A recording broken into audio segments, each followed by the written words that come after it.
Ladies and gentlemen, welcome to Creating Tailwinds podcast by Flight Path Financial with your hosts, John Urbick and Jared Adams. Join us today as we discuss the power of infinite banking. And here we go. Well, greetings, John. Hello again. Jared, how are you? You are up in Minnesota. We're up there in Minnesota. Yeah. All right. It's cold as can be up here. The missus showed up and she couldn't understand how people even live up here with all this cold. I didn't think it was that bad. I figured they were going to haul you off into law enforcement up there these days. Gosh, how you holding up? Doing good. And we're making it work. I'm up here to investigate some possible investment properties. I hear there's some real good daycares and some other places up here that were formerly run by a different persuasion, of which there's some awesome investment opportunities now. Oh my gosh, I hear the ROR on those things is phenomenal. No money down. Oh my gosh. You can get the government to pay all the money. It's great ROR. And put me in. Throw me in that briar patch. That's right. Oh my gosh. Well, what have we got in store here for the new year? I know some of our, our generic mindset here is just kind of reevaluating what the new year brings, getting excited for 2026. Obviously, a lot of new changes when the new year starts, but good things ahead and looking up. I'm excited for what the year's going to bring. I'm very optimistic about 2026. I just think when you have so many changes, so many dramatic things happening, that's going to create a lot of opportunities. And opportunities are met when you have the capital to meet them. And I think that we are uniquely positioned to help people. And we had a discussion about how do you implement IBC? What does that look like? Where does the rubber meet the road? Yes. And I thought it was an excellent idea of yours to talk about some of those things. Sure. I mean, everybody has maybe just a little groundwork to help us walk into the new year. One of the things that really helped me just kind of recenter what the goal is for the year for 2026 was just the reminder that we finance everything. I mean, it's easy to just say, oh, I'm going to just pay cash for that. Well, when you pay cash for that, your finance cost is the interest you've given up that you could have received elsewhere. So everybody understands real easy what it looks like if you pay the bank their financing fees. Right. But it's not as well understood that if you pay cash, there is a cost to finance. So the reminder is we finance everything. Every purchase we make is financed. It's either done through a loan through a bank or another commercial lender or some other instrument, or it's done by paying cash and giving up the interest you could have made by holding on to that. So that was a good reminder for the year on what that looks like in terms of a mindset. And on your point about cash, it's a double-edged sword. Two parts of that people don't really consider. On the cash component, when people want to be conservative and responsible, and that's wonderful, and they're going to pay cash, they're not going to carry the debt. It's wonderful. But there's two parts, of course. One is the future interest on the money that you lose, just putting them into a safe money position, put them into T-bills getting 4%. Adds up to quite a lot of money over time. You look at a 10-year time horizon, it's thousands and thousands of dollars to people. The other part of that equation is not only are you giving up the future earnings power on that money every year, our purchasing power is slipping from inflation because they're printing more money. And so you've got this divergence. Both of them are working against us. And so you and I try to show people, says, well, what can we do about this? Yeah, it's spot on. I mean, it's a great description of kind of that double-edged sword that you've got up ahead of you, of which we don't really have a whole lot of control over that. I can't control whether or not the Fed prints more money. I can't control what the T-bill rate is, but I can control the finances and the income that comes into my household and where that is stored and where I place my warehouse of wealth to know that I have access to it. Our first podcast for the year was about liquidity. I mean, it's spot on to follow up with that to say, where is your liquidity? Where are you storing your warehouse of wealth? Well, what do you think? I put together a little PowerPoint. Why don't I bring that up and Sure. You can kind of walk us through it? Does that sound okay? Yeah, that sounds great. All right. So this is one of the points that we wanted to share with people, that our vision runs parallel with some of the smartest people we know Yes. on what we can do about what you just described. And so as we work our way through this, why you need to be the banker in your life and what that means. So So here we go. Nelson would remind us that you should be the CEO of two industries, and that is whatever industry that excites you, whatever your job is, and a banker. You should be both. Now, you don't have to be the CEO of a major corporation for that to still work. You could be a two employee or a government employee or even a business owner. All of those work, but that's that's a primary source of income, right? And banking. And that takes us to And so we move from that into the hidden cumulative interest that you pay now.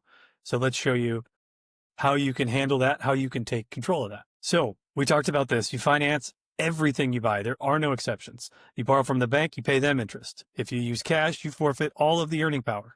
And in infinite banking, we're talking about how you are the bank and you recapture the interest that you would normally pay to commercial lenders.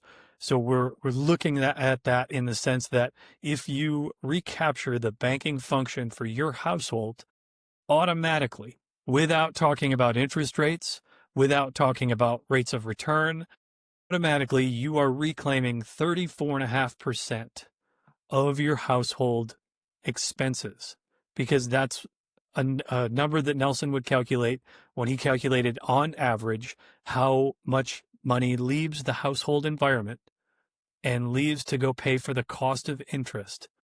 He calculated it at 34.5%. So all of those other rates, what you receive back on a rate of return, or whether or not you're paying 3% for a mortgage or 7, all of those are just icing on the cake when you recapture the 34.5%. Would you agree with that? 100%, Jared. 100%. So why don't we tell people what happens when you become your own banker? I'll just cut through a few of these and you can give your commentary. So guaranteed increases. So we're talking about two different, I guess, sides of the ledger in terms of what a policy provides. You have a guaranteed side and a non-guaranteed side. The guaranteed side is guaranteed to increase in cash value and death benefit every year that you continue to pay your premiums. So you've got a guaranteed increase. One of the other things that shows up here that we would, a term that we would use is uninterrupted compound growth, Right. where it is compounding on itself year over year. All you've done is raise the bar for the next year. They can't take that back and go, well, we're going to pull that back down, or we're going to back that down a little. Everything is continually increasing year over year. You don't have to worry about a down cycle where you lose 50% and have to start back over. There's a part of this that I think is worth emphasizing too. It's we're using the money. So you take a policy loan out. Any place else in the world where you take money, you don't have access. That money is gone from that place. Within an IBC, the confines of an IBC contract or structured contract, that money never leaves your policy, never. It's just there's a collateralized lien against it. That's And right. so you're using this money actively, aggressively, as little or as much as you want, and it has no impact on the cash value because it's going to grow regardless of the usage of that collateralized lien, which or the monies that you pull from the collateralized lien against your cash values. Extremely powerful concept that it just does not apply anywhere else. CDs, the money comes out of a CD, a bank account, even out of some people use a HELOC. There's so many other considerations there to contend with. This is guaranteed, and then you can access this money. It's hugely powerful. Yeah, I would say, the HELOC and the security backed line of credit, those are kind of similar products in terms of, it's got a backing to it and you can borrow from it. And as you replenish it, you can borrow again, so there are some similar types of setups on there, but you lose a lot of control and there's other things you give up through that process that we think using a whole life of vanilla whole life product is a better choice than the other alternatives. And maybe we could do a podcast just doing a comparison of each of those different credit facilities and show Sure. where the differences lie, and they're pretty significant. Sure. This is a big one. Nobody really talks about. It's not part of what we do, but it's embedded in there. Sure. About 70, we talked about this before, that 70% of the people who are on disability using a Medicare coverage, their long-term care benefits do not cover non-skilled services. And that's the lion's share of where that expense is. This is a place that you could go to fund those expenses if you needed it. And Quite just for important. a point of clarity, it's not long-term care. We put it in there because it can be used as that, right? But it's basically access to a early portion of the death benefit. I guess we technically can't call it long-term care, but it is very similar to that in the sense that you're accessing your capital to pay for your care at any time in your years. Yeah, a long-term care policy would be a separate policy, That's but right. this is a long-term care-esque benefit. It Yep. shares Yep. many of the properties, but it is not a long-term care policy. You're spot on there, Jared. Yep. Yep. Just point of clarity there so we don't Nope. get ripped apart Excellent. in the comments. Yep. Fair enough. Can't lose money. That's You right. can't lose money. The insurance company's got to go belly up for you to lose money on this thing. So the probability of the highest hanging fruit out there going under when they've been around for over 100 years, paying a dividend on top of it for those 100+ years is pretty remote. But no, if you pay your premium, you carry the policy. It's a private contract. Excuse me, private contract between you and the insurance company. Your money is about as safe as it's going to get, unless you're going to throw it in precious metals in a vault. Sure. That's right. Completely agree. And all your dividends are dividend gains are tax free, again, up to basis. So up to the amount that you've put in, unless you cancel or lapse the policy. So excellent point here that the gains that are made are tax free. We could get into the weeds real quick there and throw some numbers around, but I know we tend to lose folks when we do that. So I have no problem leaving that right where it is. I think that's a great point. All right. Press on. Now, this is one shout out to the bankingtruths.com guys. I swiped one of their slides because I don't believe in reinventing the wheel. They did a nice job putting this together. But why don't you talk about this, Jared? The typical bank money flow versus IBC. Yeah, I love this. This is such an awesome just graphic to show how this works. You could take that top picture that's got the blue stairs. You could use that also in the inverted fashion, right? You could put that below the line. Yes. But either of them are very similar, where at the end of the day, you end up back at zero. Because in this scenario, what they're showing as you walk up those steps is that you've saved, and then you spent. And you go right back to zero, and then you save. You might be gaining a couple of points of interest along that line there, but then it gets to a spot and you spend it. Same thing on the other. So it just is a repeating cycle. Save, and then spend. Again, you could do the opposite side of that black line, and you could go down below where you take debt and then pay off. Take debt, pay off. Again, both scenarios, you end up Always back at working zero. to zero. Yeah. Always working to zero. Again, Never get and ahead. this is a very common type of an explanation or an understanding. But we're talking about some of the bigger purchases in life, right? We're talking about large appliances. We're talking about vehicles. We're talking about homes, potentially investments. There's a whole slew of things where folks would go to the bank to receive a loan. And this is a similar, whether you're the save and spend family, or you're the debt first, pay back. Generally speaking, at the end of the day, you're going to end up at zero regardless throughout this process. And who's taking all that money home? The good old bank. Anything that they're charging you in terms of the financing, or we talked about what it's like when you're saving up the cash and then spending. We've talked about both of those. So what we like on the bottom here is if you can set some perpetual motion, if you can get these whole life contracts up and running, and you can endure the upfront costs of starting a business, starting your own family bank, that if you can endure what that looks like, you have a perpetual tailwind.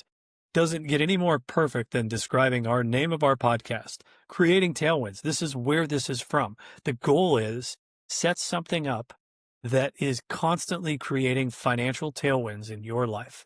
And this is the way you can do it. So as you're borrowing, as you're borrowing from your policy, you're using those funds while it's growing in the background. You know, the one thing that's missing here on the y-axis is showing time. Whether this is 1 year, 2 years, 10 years, or 30 years, it's irrelevant because what you're doing is constantly building these upward trajectory of how you can store your warehouse of wealth, just like we were talking about at the intro to this. And the key to this whole thing is driving the dividend. The dividend is driving that line that we're seeing, that green dashed line that's going parabolic. And how do you get more dividend? The first and most important thing, our Stay around friends longer. up in Stay around. That's how you get yes. more dividends. Have a policy that's mature for 30 years. Yeah, but what does Jason Lowe always say? You know, what Pay you say you got to do?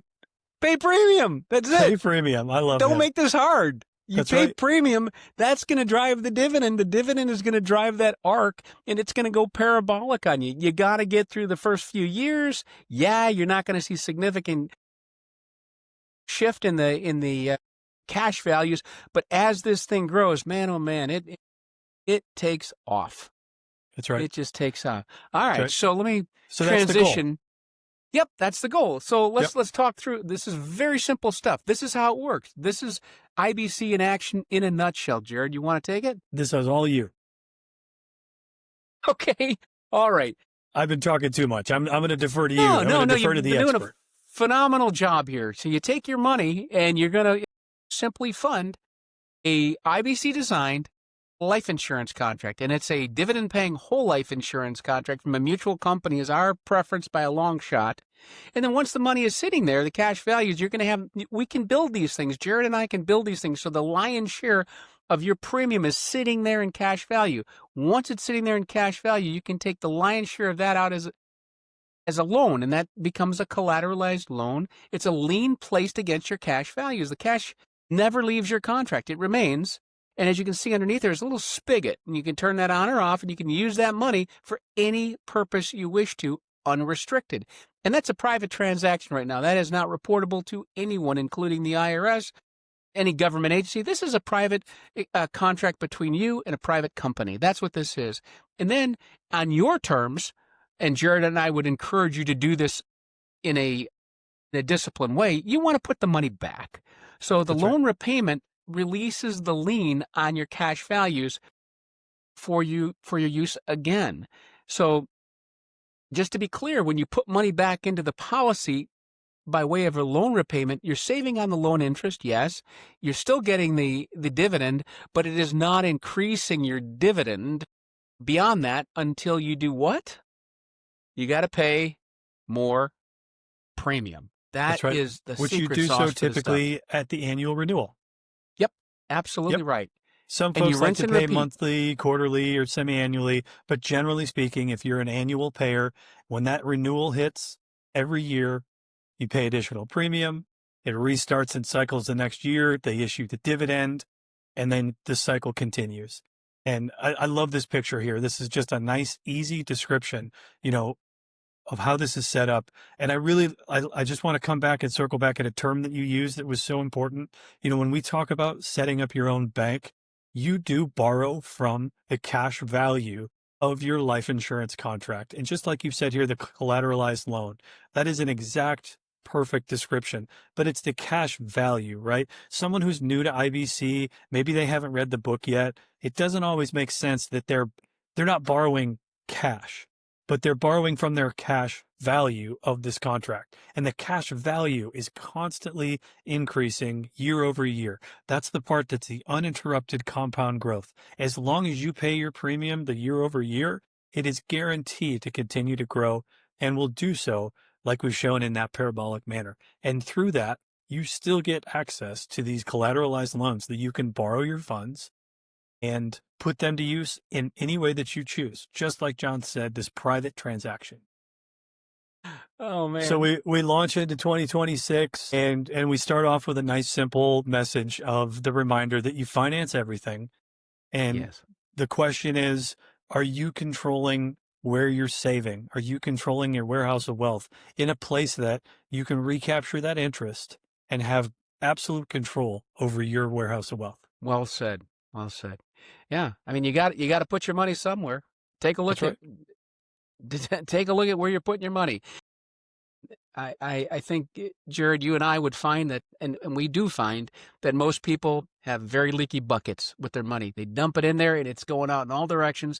And in the digital age, gosh, we're spending money and we don't even know we're spending it. Those $5, $7, $12 charges that keep reoccurring in our bank statement, we've long forgot about them, and we're too busy to do an audit on our account. We're not going back. Hundreds and hundreds, in some cases, thousands of dollars that you could mine from just how you flow your money. And if you look at how much money you're keeping in your bank account, you're getting 0.02 nothing for that money. Why not put it in a place that you can access? You got full control over. It's a private transaction. It's not even looked at, or I should say it's protected from probate, which is important for people for their financial planning down the road. It's just such a powerful tool. Why not take a look? Why not take a look? Give Jared a call. Give John a call. We can help you with this stuff. Love that. And if someone hasn't done so already and they're interested about learning more about this, obviously one of the first steps would be you can reach out to either of us through the website, get in touch with us. The website is flightpathfinancial.com. There's a contact us tab there. Or if you want to go do some research on your own, we recommend finding your local book retailer, whoever that is, and purchasing Becoming Your Own Banker by R. Nelson Nash, a quick 92-page read of describing how he stumbled into this process and yet how powerful of a tool that he discovered this to be. And it goes on from there. And there's a lot of different other resources than just that book, but that is by far number one, hands down, the stop where to first begin if you're unsure of whether or not this fits you or not. And you can get that book at flightpathfinancial.com. Also at our website. Resources page. Yeah. It's there, That's a good plug. for your usage. And not only that, for those that know nothing about infinite banking, there's a very nice high-level review. Our first 10 podcasts on creating tailwinds, you and I walk through that book. Now, that's right. You need to read the book. I wouldn't just rely on the podcast. We do a pretty good job, I think. Sure. It's you get the commentary. Maybe if you read the first half of the book, go through and check out 1 through 5 and kind of see the commentary. Maybe it would start some conversations that you'd like to have when you do reach out to us and talk further about what this looks like. Yeah, that's well put. Well put. Love it. Love it. So, well, awesome. Well, cheers I want to make a great one shout 2026. out. Go right ahead. One shout out to your wife, Ashley, for all the hard work that she's done on our digital stuff. So, Ashley, thank you from the bottom of our hearts for doing the work that she did for us. So that's awesome. Thank you. She will very much appreciate that plug. I'll make sure she's tuning into this episode so she can hear the thanks. I'll leave you to your work there and look forward to the next one, Jared. Thank you much. Have a great day, John. We'll talk to you soon. You too, Jared. Thank you. Cheers. Bye-bye. We'd like to thank you for tuning in to today's episode of Creating Tailwinds podcast with your hosts, John and Jared. As always, we welcome your questions and critiques. You can reach us through the Contact Us tab at flightpathfinancial.com. Remember, it's all about how you think. As Nelson Nash has said about infinite banking, give it your close attention, and it can make a radical improvement in your financial future.